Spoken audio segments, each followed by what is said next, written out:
Ei ole just palju tõenäoliselt Eestimaal neid koole, kus temperatuur talvel klassiruumis võiks langeda alla 10 kraadi, kuid Tarvastu gümnaasiumis täpselt niimoodi juhtus.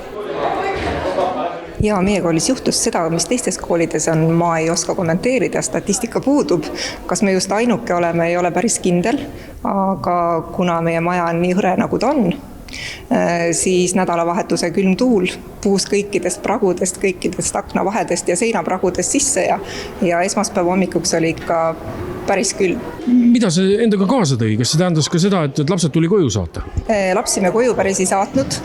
Tegelesime siin akende soojustamisega, tegelesime sellega, et radiaatoritesse rohkem sooja saaks ja kuna mitte kõik klassiruumid ei olnud külmad, vaid ikkagi ainult mõned, siis me saime ka õpilasi ümber paigutada. Ja tegelikult on see aastaid sellises seisus ja me oleme kogu aeg soovinud ja lootnud, et see hoone teha korda ja päris oma rahadega on seda raske teha vallal.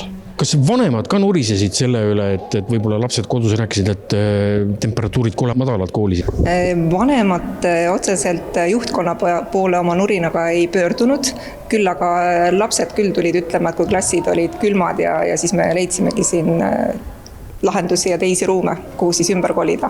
Mida see endaga kaasa tõi? Kas lapsed järgmisel päeval tulid nii-öelda paksemalt riides kooli ka? Ja me ise soovitasime neil tunduvalt soojemalt riidesse panna ja saatsime siis kodudesse ka selle kohase teate.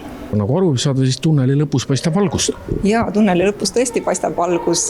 2029 peaksime juba olema uues majas, kui kõik väga hästi läheb ja ma väga loodan, et see nii läheb.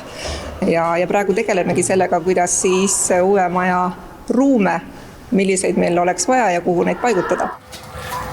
Aga täna õnneks on meil meetmes toetus 2,8 miljonit ja ma usun, et me sama palju ise juurde paneme ja siis see koolimaja tuleb uus, ilus, tänapäeva nõuetele vastav. Õpilased peavad lihtsalt, nüüd võib-olla kui tulevad 2 talve veel käredamad, et peavad lihtsalt need 2 talve üle elama, sest tõenäoliselt ei ole ka otstarbekas hakata vana koolimaja sellel ajal aknaid vahetama ja renoveerima.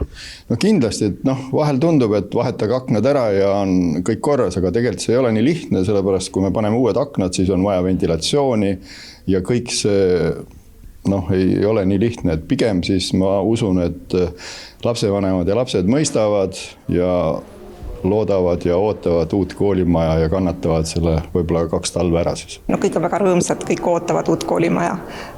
Kuigi see nostalgia võib olla, aga praegu on ikkagi ka kogukond seda meelt, et ei jõua uut maja ära oodata.